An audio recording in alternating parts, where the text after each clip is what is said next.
Our guest for today has established the very first eco shop in Orlando. Alyssa Bolanos. The first ever community-based sustainable Featured on store. Orlando Business Journal's 40 Under 40. A mother and a business owner, blog writer, and a community of just under 20,000 sustainable-ish members. She started her own brand procured by her sustainable initiatives. Let's welcome Alyssa Bolanos.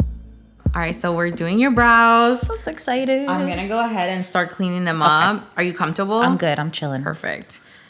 So I wanted to ask you this question because I think it's super interesting that you bring it up so good in like all of your social media platforms and on all the things you talk about. What does sustainability-ish mean to you?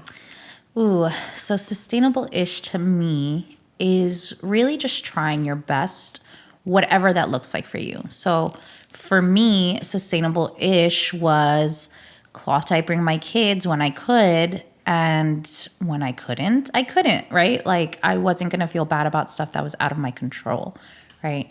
So it's just really trying your best and, no pressure, really no pressure. Do you get people asking you a lot about the word ish?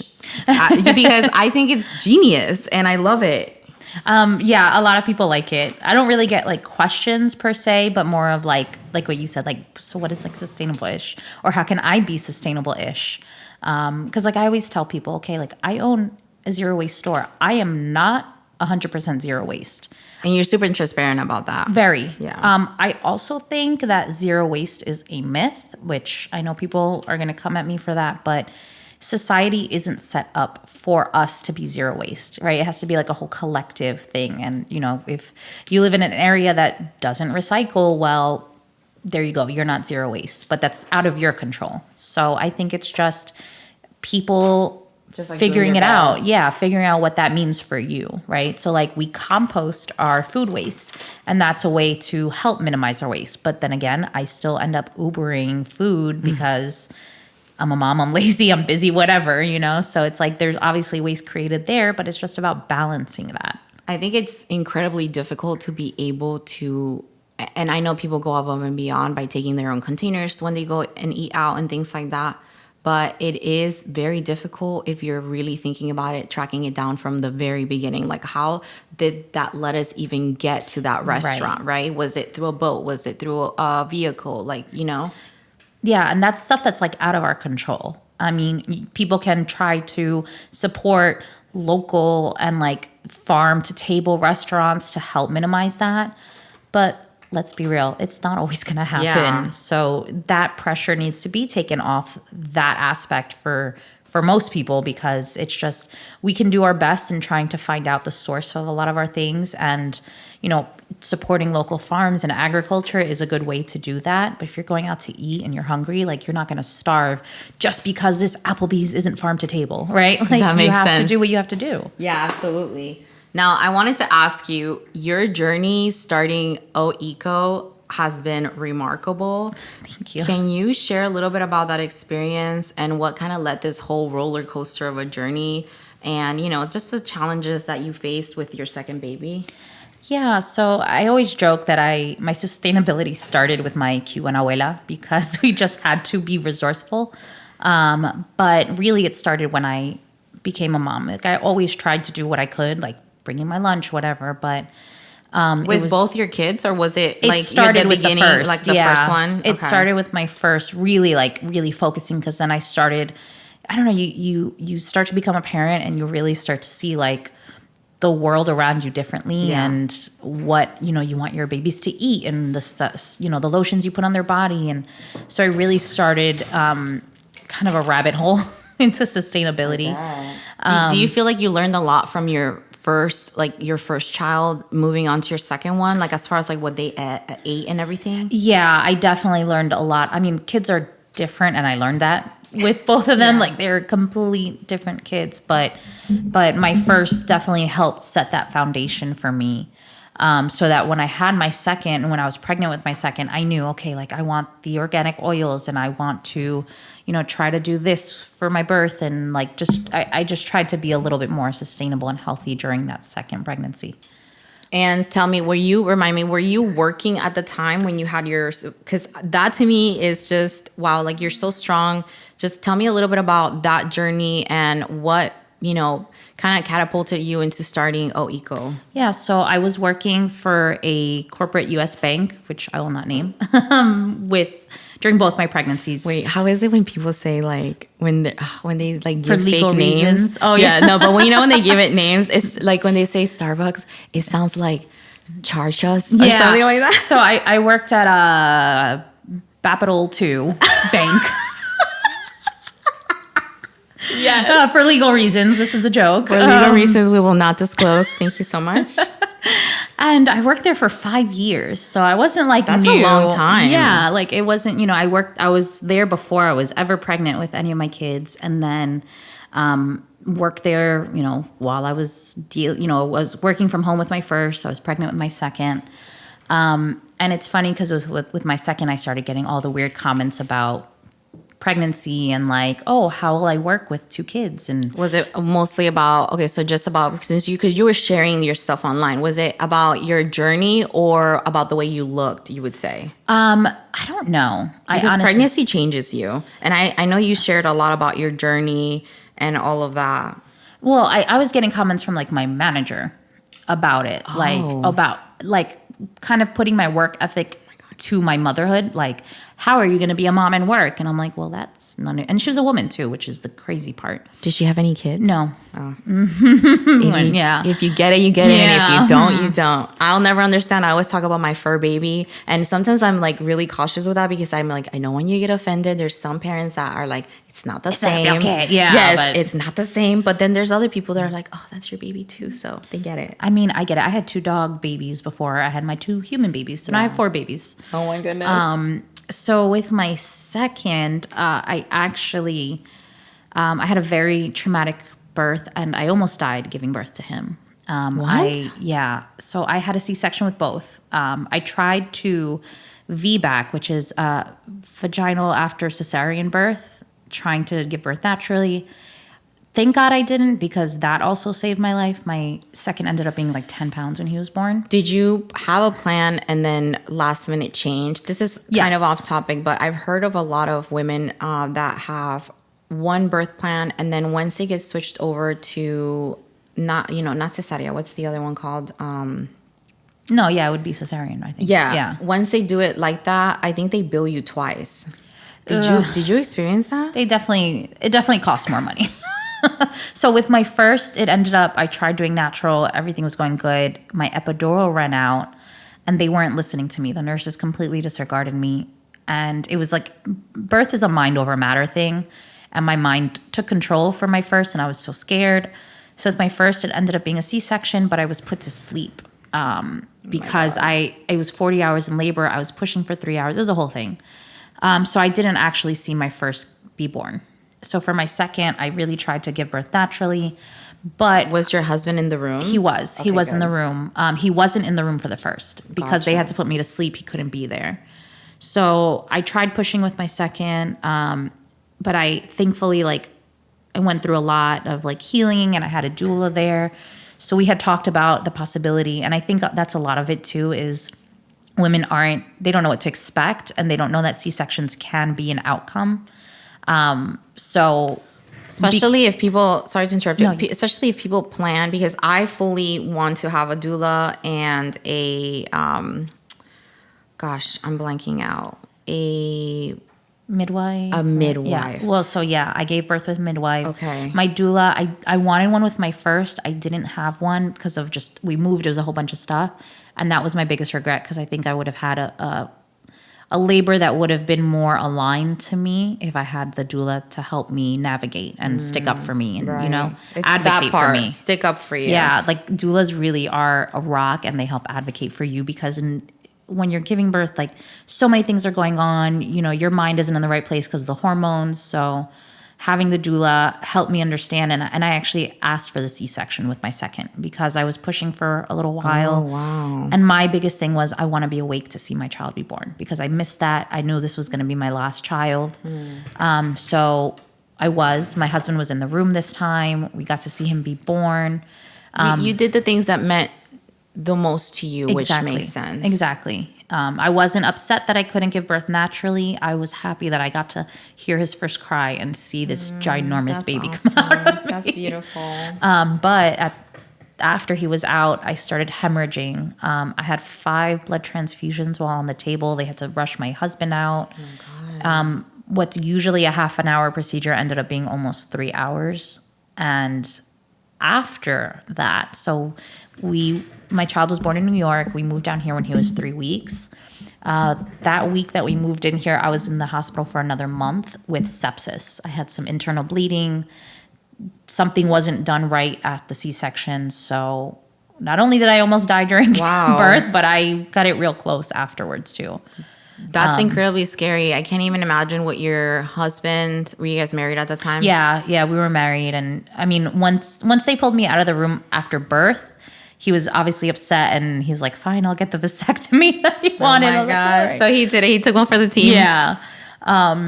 But, during that time, so obviously I was on maternity leave, but then I got on disability because of the sepsis and the extra hospital stay. How did your job, who shall not be named, take it? They were not happy. They were calling me, which apparently I learned after the fact was illegal to do while I'm on disability, like calling, asking when I'm coming back to work. I'm pretty sure companies aren't allowed to do that, right? Yeah, they're not supposed to like contact you for stuff like that. And I ended up being fired. They fired you? And the even worse part, they fired you? I didn't even get a formal like firing. The only reason I found out was because I got a letter saying that my health insurance was ending because of termination. So still to this day, I have not been formally terminated. It was just, Oh my God. So that you could have technically taken some kind of legal action, right? So I did do a claim with the, oh my gosh, what is it? Like the EEOC, whatever I'm forgetting the name of the office, but that basically helps with ethics and stuff. Okay. But that's a long process. I probably should follow up, but during that time, right, and having 2 near-death experiences, I started to really see like, all right, well, this isn't what I want to do in my life. Like, Yeah. I don't want to be sitting in front of a computer all day for a company that doesn't care about me. They don't care about you. They don't value you. Clearly, if they're not even, I mean, I know that depending on the company, because I feel like even your managers who clearly work for the same company could have kind of taken a step back and been like, hey, how are you doing? Right. What can I do for you? I never got even like, are you okay? Is the baby born? Like nothing.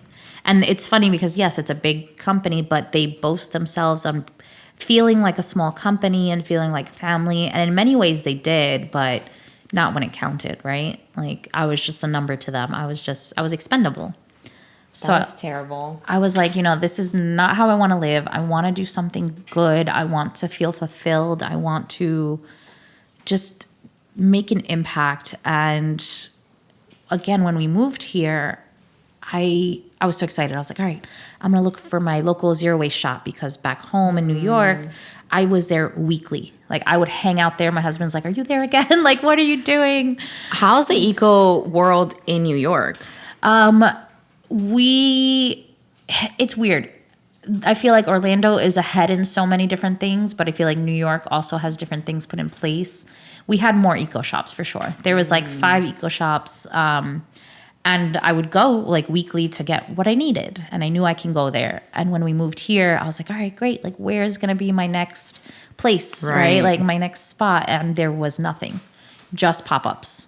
Like farmers markets and things like that. And I'm like, I have a month-old baby, a 2-year-old. I'm like, there's no way that I'm waiting 2 weeks, Every 3 Sunday, weeks, whatever. yeah. Yeah. And if it was And weekly, sometimes they don't even show up. Or like you're like, oh, I have this favorite person, and then it's like, oh, they're on another location, or they just took the weekend off. And it wasn't even weekly. Like there was no set schedule that I can find what I needed. It was just kind of whenever there was a market.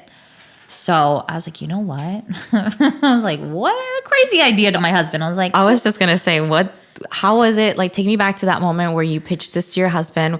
Were you guys like pillow talking, or was it over lunch and you were just like, at the moment, I have this idea, I'm doing it, I'm running with it? How was that? So all I remember is being on our couch, like talking, and I'm like, I'm just gonna look up places for rent, just to see, like, por si las moscas, you know, like, I love that. And we found a place, and I'm like, let's just go see it, you know, because if we do this, like, I mean, he knew that you were already kind of into that, and I feel like he knew. Like, I never thought I would open a store. That was never like part of my plan. What was the life. plan? To maybe do like an online shop, or just like more work? So, well, once I had the idea of opening a shop, I knew it had to be a physical location because it had to be accessible for people, and the markets were not accessible. Right. Online is not accessible. Like, there's so many people like me. I'm a very much instant gratifications. Like, I need to see something. I need to smell it. I am the same I need to hold it. And if I want it, I want it right now. Like, I don't want to wait for shipping. Like, not to mention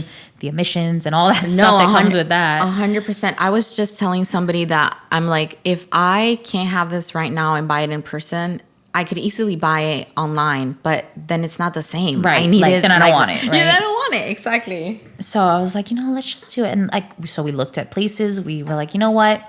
Fuck it. I don't know if I can curse on here, but like, I was like, screw it. I'll put a disclaimer.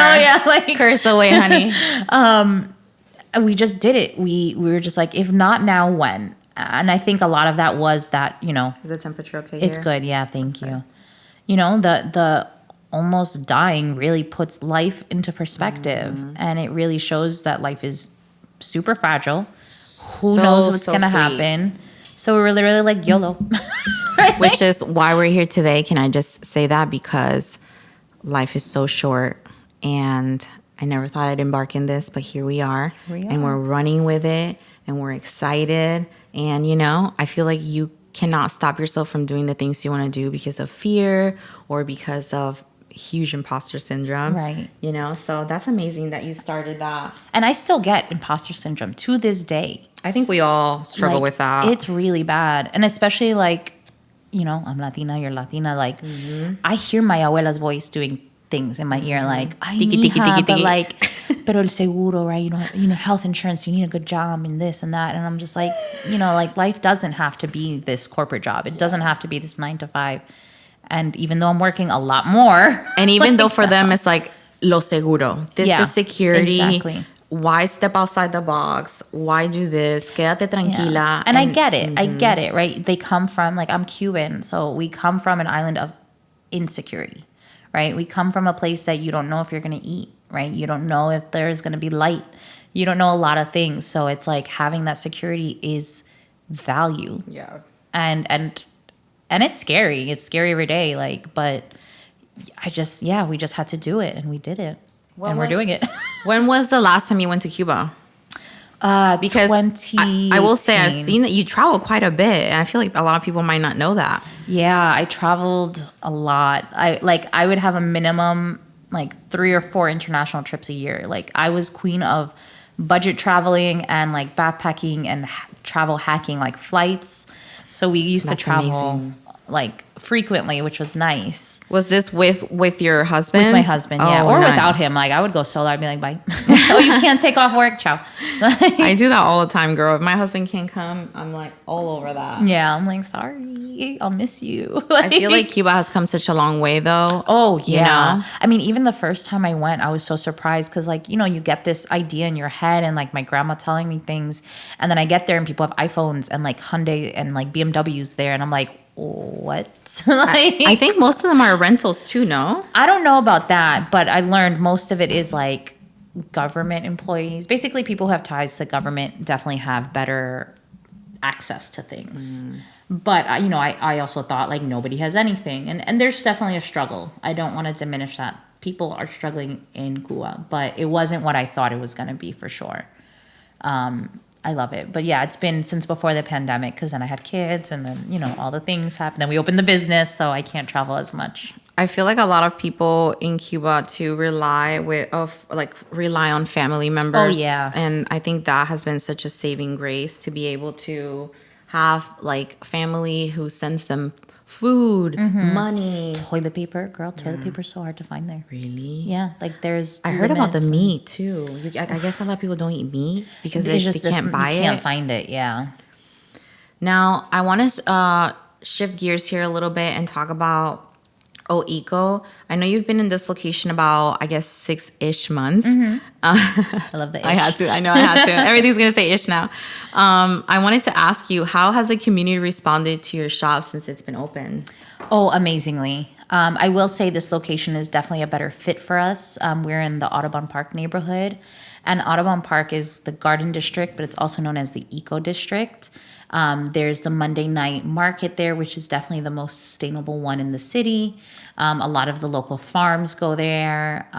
When does that happen? That's every Monday night from 5 sweet. to 8. Okay. And it happens right across the street from our shop. Ooh, that's great exposure. Yeah, so it's great. Like a lot of people go to market and then come to refill at our shop or get, their toothpaste or whatever they need. And it also gives you a great opportunity to connect with other people who are like into the same thing. Right, right. So it's been definitely like a better move for us. We used to be over in Ivanhoe Village and it was a beautiful shop and we had a great location, but things happen and we have a bigger space now. We have parking, which is, key here in Florida. And so many beautiful plants. So many beautiful plants. I know that also, I've noticed that, have you noticed any difference or like similarities in the eco-consciousness of the new area compared like to where you previously were? Even, I know that you just mentioned for sure that it's different, but even from New York to moving into Ivanhoe to now being here? Oh, yeah. I was very pleasantly surprised when we moved to Orlando. We have an Office of Sustainability and we have O-Town Compost, which is what helps our residents here compost effectively. So there was a lot of things in place here that we didn't have in New York that I was like, yes. And honestly, nature, like Orlando is a beautiful mix of city. 100%. But we have nature all around us. And that is, like, I cannot stress enough how important being outside and seeing the trees and being under the sun is for our physical and mental health and our planet health, right? So especially with kids and everything, like you want to expose them to that kind of environment. Oh my gosh, it's amazing to like open our backyard door and there's like sandhill cranes in our yard or like bunnies and like we see nature, or we can go to the wetlands and it's just like a 20-30 minute drive and we can be in nature, like, or our amazing parks all around the city. So it's great that my kids are wild boys because of it. I know you always say that. Okay, I need to talk about this. What's the story behind the Mickey pancakes? Oh my God. Are you a Disney girly? So I wasn't a Disney girly. I was like I like Disney. Don't get me wrong.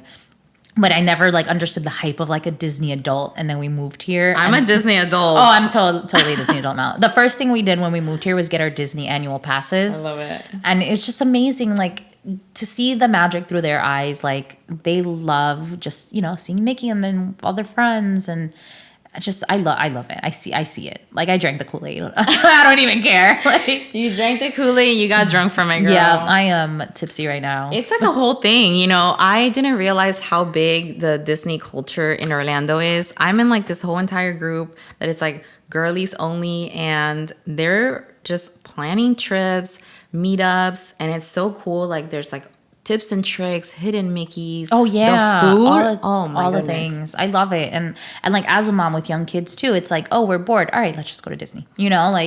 Go out, get something to do for them. And once you have the pass, you could say it's free, right? Right. After you pay for it. Listen, girl math all the way. Girl math. Parking is free. I would say I do stay away with going to Epcot. Oh yeah, because that costs money. It adds up, and then it's make it make sense, right? But that's my little reward to me. Having a stressful day, go ride a roller coaster. I mean, if you really want to think about it, right? A ticket to Epcot's $100. So if you go in for free, you have $100 to spend on food. I mean, that's just my girl math. Exactly. The math, it just adds up. But I will say too, I think recently I started taking advantage of their discounts. They have pretty good discounts. You get discounts on food too, so it helps. Do you guys ever do like date night and just go to the parks? Oh yeah, and we got universal passes for Christmas from my parents, so that's without the kids, which is nice, you know. That is amazing, girl. And I want to go to Disney now. Okay, we're gonna do a hot take. All right, We're gonna do a hot take moment on brows. Okay. Tell me your thoughts on thin versus thick brows. Thick Honest brows. opinion. Thick brows all day. I mean, okay, so I'm half Latina, I'm half Arab. So thick brows to me is like, oh, you got good hair, you got thick brows. You know, it's like, I hope the thin brows don't come back. And if they do, I don't want to see it. I feel like some people are really rocking the thin brows look, but Yes. thick brows all the way. There's people that can rock the thin brows. Definitely no shade there. But I'm a thick brow. Thick with like 3 C's, you know? Thick with TCs. I love it. How are your brows feeling? Good? How they looking? They look so good. I hope that you love the tint. I'm not doing them too dark, even though your hair's pretty dark, but they're going to look really good. It'll be a time saver too, like getting out of the house with the kids and not having to just like color everything in. I do have to ask, I know that you said that you used to get them threaded. What's your routine like with the brows now? Like, do you go get them done somewhere or do you just like maintenance yourself? I maintenance myself because I told you before we started, I had a very bad, I used to thread and I had a bad experience there. So I am so scared with who touches my brows. Oh my And like goodness. in New York, I had a girl, she ended up moving to Texas. I ended up moving here. So it's just been maintenance myself and I don't trust myself that much. So I've gotten a lot of clients from New York and they always say that their girl moves. I'm like, is that a thing over there? I mean, we moved, right? Like Right. But yeah, I mean, it depends on the place too, because like a lot of people don't have like I love Orlando too because people are like doing their own businesses. And in New York, you just kind of like you're in a spot kind of thing versus just like stay doing your there. own thing, yeah. Or you jump around to spots because of whatever. That makes sense. What do you do for yourself, like when you're winding down? Like, what's your self-care routine look like? Self-care, I like to put a candle on. All the vibes. I like to for me, truly self-care, a lot of it is skincare. And that's also because like I grew up with my mom and like my abuela not really taking care of their skin. So for me, I make it like a little ritual and, That makes you feel candle, really music. good. Yeah, like I'll put my record player on. I have like Karol G record and I'll just like, I love it. get the good vibes and just kind of like be with myself. I love to read. I love to journal. I like to start my day with, some gratitude journaling and trying to like plan out my day or like things I have to do. What about when you're having a stressful day? Like, what soothes you after like a really big stressful day when you come home?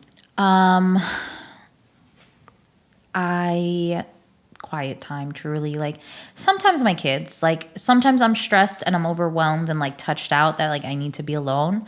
But sometimes I come home and like I just need like hugs from them. I love that. But when I need to be alone, like we at OECO, we make some products, and one of them, our most popular one, are these shower steamers. Yes, I love those. You gave me one of those, they're good, and it was amazing. They are my favorite thing too.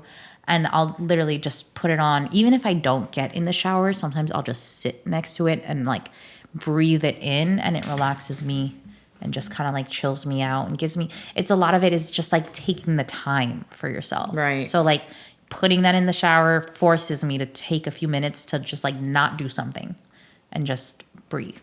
Are you and your husband, you guys have like a pretty good dynamic when it comes to like the babies and stuff, since you're mostly the one in the shop, right? Yeah, we used to do 50-50 and now he started working for O-Town Compost, which I will plug to the death because I love cool. them. I was so proud of him too because I'm like, oh, it's sustainable. Yes. I was like, It's rubbing off it's on working. him. Yeah. So I mean, we do still like he works some days there, but I have to say I really do have to shout out my husband because first of all, he quit his job to move down here and let me follow my dream because I also like do content and a lot of the focus was going to be on that when we moved here. We love a supportive king. And like then, to open the store and just be like, yeah, follow your dream. Like, do you be a stay-at-home dad so I can get the store off the ground? Like, I feel like rare to find a dad like that, but Latino dad, like, Right. they don't get enough credit when you have that parent that's going to do that. So, like, he's been my rock and really the only way that we can balance this out. How long have you guys been married or been together? We've been together 9 years. We've been married 4 years. 4 years we've been married, 2019. Okay. So we're going to make a decade this December. You guys had a small intimate wedding or a big wedding? Small. We were Very on supposed to brand get for married you. in Colombia, but I literally, the minute I tried my dress and I bought my wedding dress, I found out I was pregnant. So I was like, damn it. You didn't get to wear your dress? I did. Okay, good. Thankfully, because I found out I was pregnant the weekend we were flying to Colombia in February to look at venues. And I gave birth in October. Our wedding was in December. So I managed to still fit into my dress. I love that. I was like, thank God. Listen, weddings over there are way cheaper. That's why that was one reason we wanted to do it there. But my husband's Colombian and my family can travel, but not all of his family can come to the States. So we really wanted them to be a part of it. And we wanted to do it there, but that didn't, we could have still done it, but it would have been just too stressful. So we had a small, less than 100 people in New York. That's awesome. I miss getting married. I want to get married again. I know, me too. Honestly, though, if I were to do it again, I would elope. I would have just done, because everyone, has their opinion and like wants to invite this person and this and. Listen, I had a 25-person wedding. Oh my God, that's amazing. But I honestly, without spilling too much tea, because it's gonna get me in trouble, it was too many people. I should have done it smaller. I should have eloped. And although I don't regret it, it was beautiful. Right. Everybody is going to have an opinion about everything because we as humans have to, if I made this pretty was for you to have a good opinion on it. Right. You know what I mean? Right. So regardless, you can't please everybody, but man, I would have saved me the stress. Oh, God. Girl, there's 100%. nothing like it. 100%. I mean, I'm again happy that we did it the way we did it, but I would have had to elope because I couldn't have done it smaller because my immediate family is still my cousins and them alone, there's probably 30 of us. And that's only my side. Oh my goodness. And then that's not even like the other tias and cousins that we're still close with, but like aren't in our immediate thing, you know? So it's like, and then my husband's family. So yeah, that was as small as I could have gotten. When I know we just talked about you going to Cuba. I'm taking a trip to Peru, and I'm actually struggling with this. Why? I know you've been to Peru, right? I saw it somewhere. Yeah, I have. Well, okay, I want to hear about that. And then I want your advice because I am struggling with the fact that I have to go home, and it's been so long. And this is such a Latino community thing. I have so many cousins and they have so many babies over there. And you have to bring something for everyone because then if not, it's like, well, what are you doing over there? So first of all, would love your advice on that. Like, what would you do if I should just bring it for the elderly, my abuelitos, my abuelitas, and the babies? Should I get everyone gifts? I'm thinking vitamins. Because you can't go wrong with that. So I would definitely, if you're trying to stay like on a budget and if there's a lot of people, do it for the elders and the kids. Because then it's like, all right, not everyone cannot get something. Right. One thing that I always do when I travel, I bring like clothes that are still in good condition, but I don't wear because that's always like a good, like people love, your clothes. You can't go wrong with that. I take the earrings off my head and I'm like, yeah, you can have them. Oh, all the time. Yeah. And you're still gonna have that, like all the time. But yeah, definitely like something small or maybe like something Orlando, even if it's like a sticker for everyone, I was thinking for the kids, Mickey and Minnie fits because it's very fitting. Yeah. And then a bottle of vitamins for each one. I feel like that kind of covers everything. But now taking it back to Peru, where did you go? I need to know. And how did you even get there? Like what happened? So I dated a Peruvian for like 10 years. Oh. And I went with him. We went to Lima, we went to Cusco, we went to Sacsayhuaman, we went to where his family is from in Pampas. We went to Oh wow, you did quite a bit. Moncayo, More than any I was non-local. there for a while. We were there over a month, I think, if I remember correctly. I love Peru.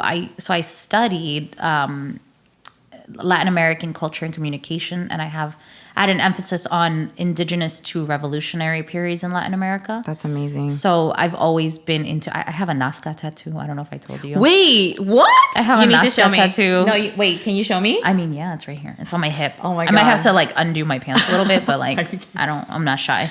No, show me. I don't know if you could see it. Girl, we see it? have the same tattoo. Look at this. You can open your eyes. Oh, we have the same tattoo. have the same tattoo. Stop it We have the right same now. tattoo. We're here. We're here. It was destiny, fate. Oh my God, my soul sister. That's so cool. Okay, did you actually see them? So I didn't get to see the Nazca lines. That's my biggest regret. But I mean, I have to go back. You have to go back. Go back. That's I did it. see Machu Picchu.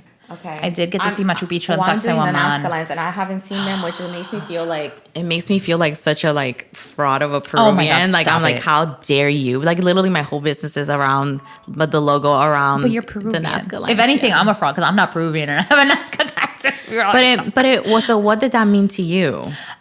So a lot of it was like, I love, as a Latina, right? I feel like Latinos can be very polarizing, but really we're very similar. Girl, And yes. I love, I mean, again, indigenous cultures. I read a lot. There's this book to like sidetrack a little bit. It's called The Cosmic Serpent. And it just shows how all of these indigenous cultures from all around the world have the same roots. It's the same beliefs, the same, and it's like weird, like how, right? So that's why I got the Nazca. It was just like something I really loved, and it was a big part of my life. Just Peruvian culture and just studying indigenous cultures. I did You were study married a lot of to someone who was pretty obviously. Was he like really connected to his roots? very connected, but I was not married to him. Thank God. Okay. Let's We were disclaimer together. that We were together. there was no wedding. No, thank God, no wedding. He was very toxic, but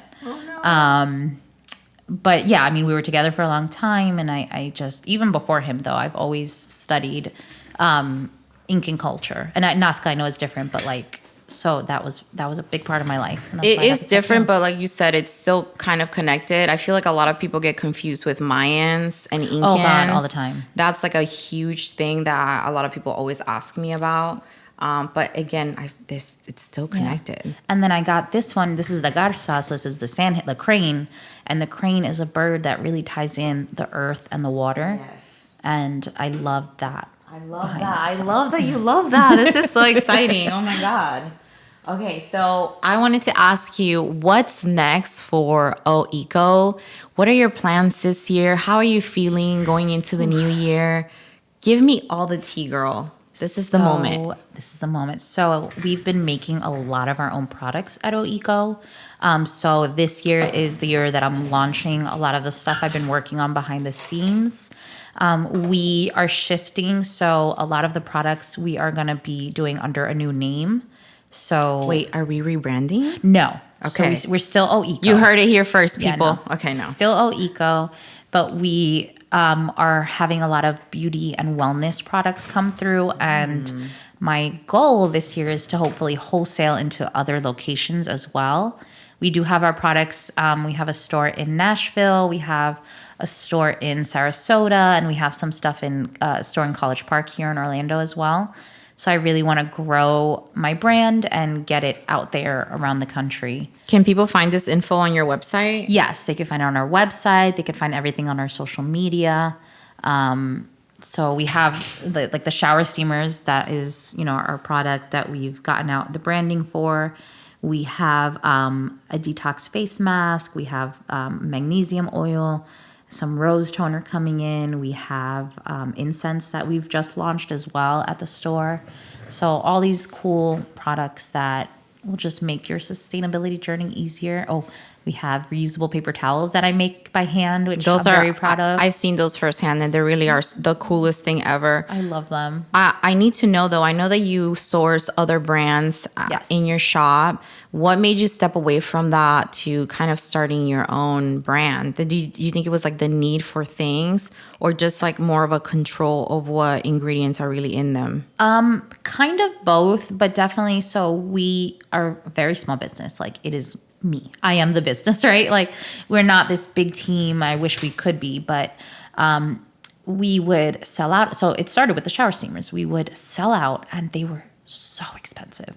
Like the markup was, I was maybe making like $5 or $8 off of like each sale, but I had to spend like $600 to even get the stock. So I couldn't keep up with it. We had a lot of people wanting it, and someone's like, well, just make them. I was like, what? I was like, I can do that? Okay. Challenge accepted. Yeah, let's do it. I'm a Capricorn, so it's like once I set my mind to something, like I have to do it. So we started with that, and I just started realizing, okay, well, a lot of these things are fairly easy to make. Yeah. Like I've branched out in a few different things. Like I've started experimenting with like a lip balm, and it is very easy to make, and people don't know that, which I guess is good for me as a business owner. Like, Would you ever be interested in like showing people how to make this for themselves? Yeah, so or maybe a workshop? We have a bath bomb workshop coming up, and we do that pretty regularly. We have a bunch of different workshops, candle making. So we upcycle like different containers to make candles. So we do. That's a very popular thing here in Orlando. Oh yeah, I think it's such a cute date night idea. And I mean, you have the space for it, girl. Yeah, so we do show people how to make a lot of these things. Because it is so easy, and you can take control of the ingredients that you're putting into the products that you use in your home and on your family and on yourself. So that it all just kind of came together, and I started experimenting with different things, and here we are, just trying to keep making things. Making the best happen with what we've got. And I mean, I think you're really giving people a lot of options, because not only are you making your own things, but you're, like I said, you're carrying other brands, and that just opens up a whole world of brands that people might not even know about, or what we were just talking about, even bother to buy it online because they don't want to have to pay for the shipping and whatnot, so you make that so accessible to them. And that's a big thing with OECO, and that's what I started on, and that's what I always want to continue, is accessibility. Right. I want it to be accessible in many ways. Having the products that people need, and the different types of products. We have like 2 different types of deodorant and like 4 different types of shampoo bars, right? We have options, but also price point accessibility, because sustainability can be expensive, and for a good reason, right? It's sourcing, fairly and sustainably, paying people fair wages for their work, right? Mm-hmm. But it also means that people are spending more, and they might not have that budget, or like a college student wanting to try, but they can't afford it. So we have different options at different price points to make it accessible for people. We have the refillery, so people can refill. That's my favorite part. I wish that was at the front, and I know that there's a reasoning that why you have it in the back, so that it doesn't hit the sun directly, right, and the product doesn't go bad and stuff. But wow, I literally think it's like the smartest thing. People can bring in their empty containers. It gets, I guess, weighed, right? Yep. It gets weighed, and thank you get it, because it's cheaper for people to do it that way too. And we're keeping bottles out of the landfill. So we weigh whatever bottle. I don't care if it's plastic. I don't care if it's a Ziploc bag. Like, we weigh whatever you bring in. You fill it up with however much you need. So sometimes you just want to try something. You just put a few squirts in there, and you just pay for an ounce, right? Yeah, you can open your eyes too if you want to, however you feel. You have the most gorgeous eyes, girl. Let the world see. Thank you. No. So yeah, it comes out cheaper that way. I don't know if I should look at the camera. Whatever you want. Yeah, if you want to keep them closed, that's good too. You only pay for what you need. It's plant-based, it's clean ingredients. You're keeping bottles and garbage out of the landfill, because you're just refilling the same bottle over and over and over.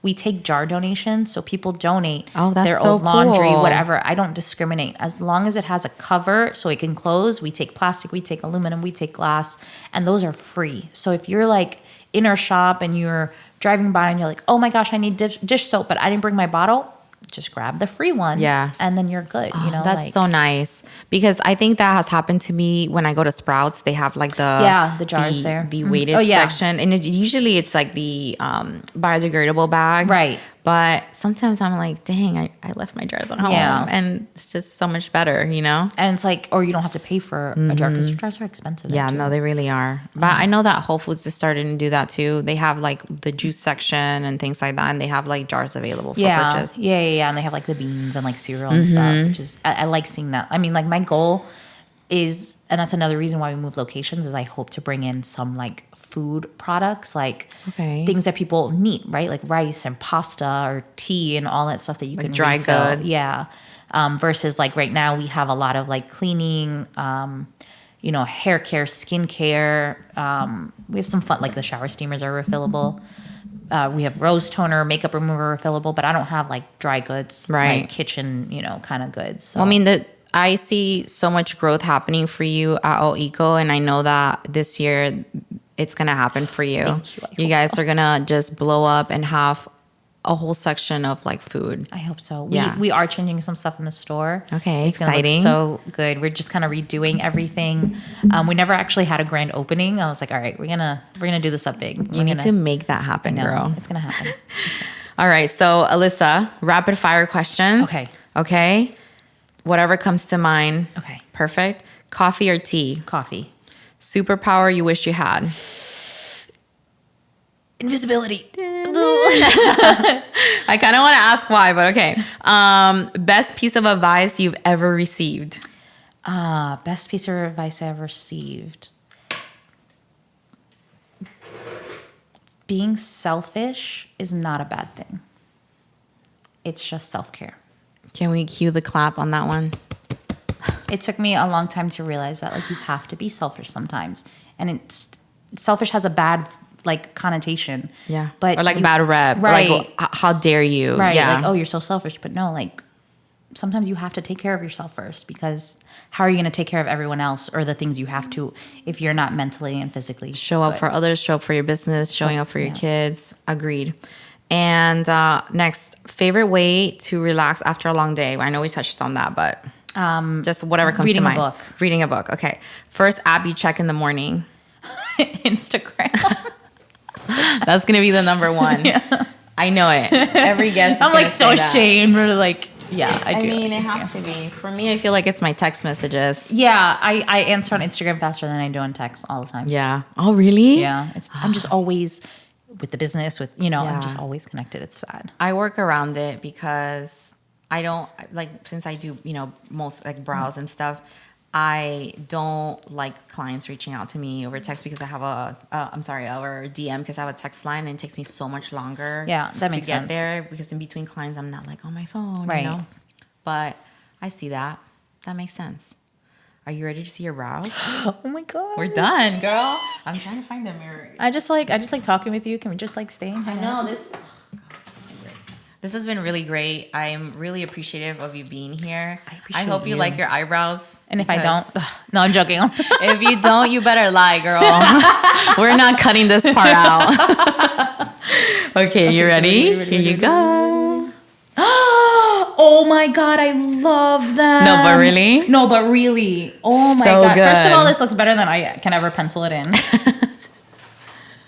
Yeah, it looks really good. So I kept it kind of natural still, even though, I had to go pretty dark, but it's basically like a really dark brown. I And I kept them very natural I'm like to your shade. a little teary-eyed. I don't know if you can see Really? that. Like, they look really good. Because, like, it's hard to trust people with your brows. Yeah. And, like, not only did you do, but like, not that I had any doubts, but, like, they look amazing. Like, I'm I'm so you. glad. Listen, I want you to feel good. Like the whole thing of this was just Now you're stuck with me, to though. feel good. Like, now, like, This was a master you're my plan brow all girl. along, just to get more clients. I see what you did. I like it. I'm not mad at it. Well, I'm so glad you like it. It should last you about 7 to 15 days, and then you can just upkeep it with a little brow pencil. I feel like you don't really wear a lot of makeup either way. So, just enjoy it, rock it. It feels so good.